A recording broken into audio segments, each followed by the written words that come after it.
house. I'd like to introduce Jaelyn Bailey. Jaelyn, are you here with us? And a microphone handy. Please reach around so we can all hear you, and thanks in advance for sharing your lived experience with us on the subject of housing. Ready when you are.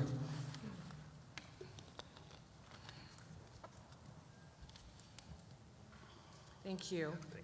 Can everyone hear me? Yes. Yes. My name is Jaelyn Bailey, and I do want to thank you for taking the time to listen to me today. I've been a renter in LA County for 20 years, and since 2010, I've earned my living as a writer for film and television. And I'm currently a tenant in Pasadena, where I've lived in the same duplex for 7 years. And I'm here today because I've done nothing wrong. I'm speaking for myself and on behalf of my partner, who is physically disabled. And I want to urge you to pass AB 382, which I just heard about on the way over here.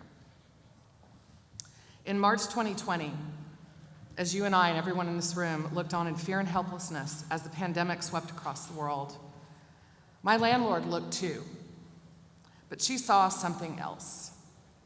In the chaos and economic fallout where you and I saw tragedy, she saw opportunity to kick us out of our home so she could get around the Tenant Protection Act, install new tenants, raise the rent to current market value.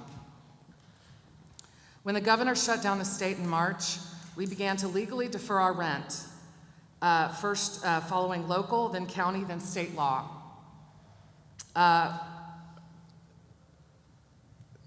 Instead of compassion or understanding for that, our landlord hired a lawyer and began a retaliatory campaign to evict me and my disabled partner that persists to this day. She did this in the middle of the governor's stay-at-home order. She did this in spite of the COVID protections put in place for tenants. She did this while my partner was in the COVID ward at Huntington Hospital with bilateral pneumonia and acute kidney failure, fighting for his life.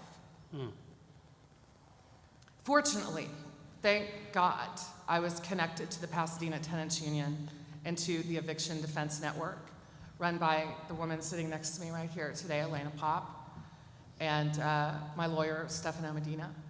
Without them, I would have, and my disabled partner would have been displaced months ago.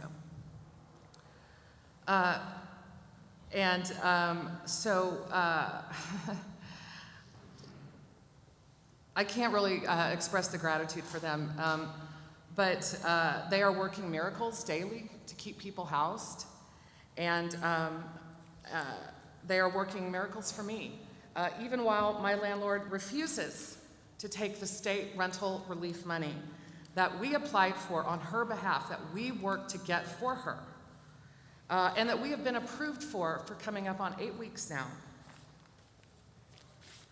Excuse me. She's using the money from the state as a bargaining chip against us, to bend us to her will and continue to try to force us out of our home.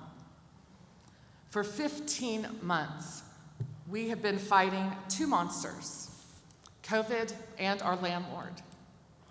Alone in this, except for Elena, the Eviction Defense Network, and other grassroots organizations. So please, I am begging you, urging you to do whatever you can to pass AB 382. Close these loopholes, strengthen these laws, put us at least in a fair fight. Help us fight back against our landlord and people like her. And people like my landlord who look at a worldwide pandemic where millions of people are sick and dying, and they don't say, how can I help? They say, how can I use this tragedy to make more money? That is what I've been living for 15 months. I am asking you to make a law that she cannot ignore. I am asking you to pass laws that will make her do the right thing. You can do this through AB 382. We need funding for education. We need funding for lawyers to represent tenants in eviction court badly. And in some cases, we need protections, like I do, against these pretextual lawsuits that I've been dealing with that are, in essence, retaliatory and that are happening to get around the Tenant Protection Act and to displace me and my partner from our home so that she could simply raise the rent. If housing truly is a human right, like that sign behind you, then we need to start treating tenants like human beings.